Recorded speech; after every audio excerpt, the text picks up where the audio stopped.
Vell País Natal té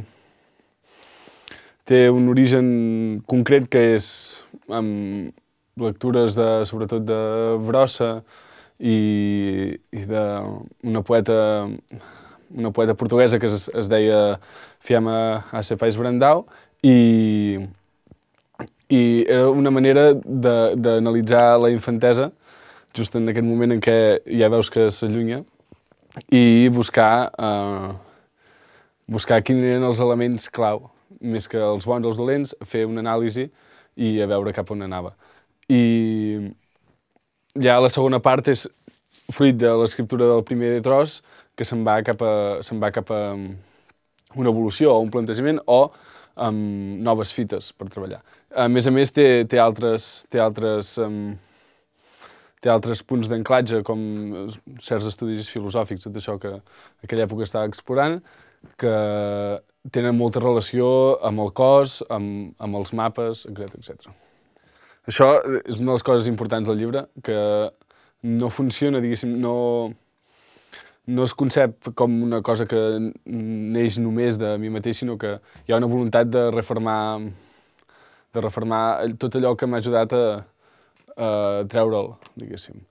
I com actua en si com a conjunció, és a dir, jo quan faig un poema normalment hi ha una cita d'algú altre o hi és amagada, diguéssim, i se cita al final, perquè, diguéssim, funcionen com a una manera d'extensió de la seva poesia, de la poesia d'algú altre, o just deies, una conjunció, una suma.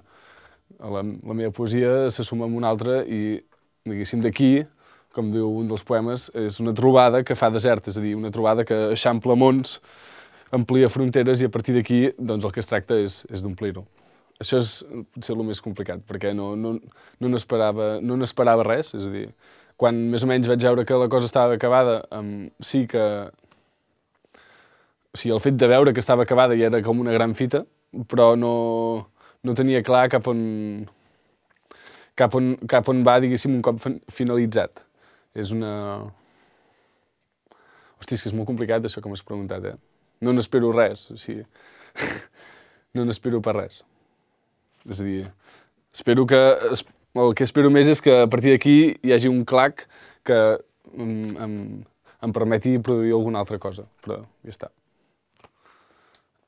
Vell País Natal perquè és una forma, com ja he dit, de parlar de la infantesa i sobretot de parlar d'un cosmos, diguéssim, una volta celeste, una forma d'organitzar les coses i el món que es trenca. És parlar d'una cosa passada, una cosa que s'ha trencat i, diguéssim, què en fas d'aquests trossos? Just quan t'adones que s'ha trencat és perquè ho estàs analitzant. Llavors és quan pots mirar les coses més de la vora. És per això que es diu Vell País Natal i, diguéssim, això també suposa que estàs a un altre lloc, estàs al punt d'anàlisi i, evidentment, avances cap a alguna altra banda. El tema de les il·lustracions, bé, jo he dibuixat tota la vida, és una cosa que va sortir abans que l'escriptura i és una cosa que surt sense voler, va fent. És inclús més inofensiu que l'escriptura, molt més inofensiu que l'escriptura, i és una altra forma d'entendre i de mirar les coses que normalment complementa la poesia. També torna a haver-hi un complement, una cosa que ajuda a fer entendre l'altre, o a fer-me entendre l'altre, i viceversa.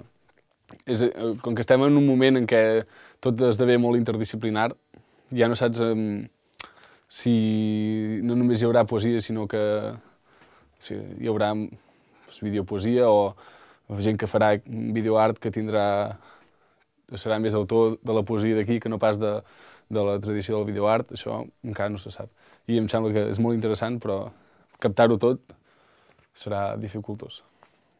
Jo quan em diuen poesia entenc tot allò que, d'alguna manera o altra, em fa fremir des de Carles Riba a Tarkovsky, diguéssim. Tarkovsky també és un tio que ha fet molta poesia, o n'ha llegida molta, però és una forma d'explicar les coses que no és la convencional, sobretot. Preocupa't si mai t'és del tot possible parlar. Entrebancar-se amb la veu per les deixalles de la volta, primer, i després amb la distància, trencada també, que encara suqueja tendresa, olor lletosa de xiprer i fragments de l'oda marítima.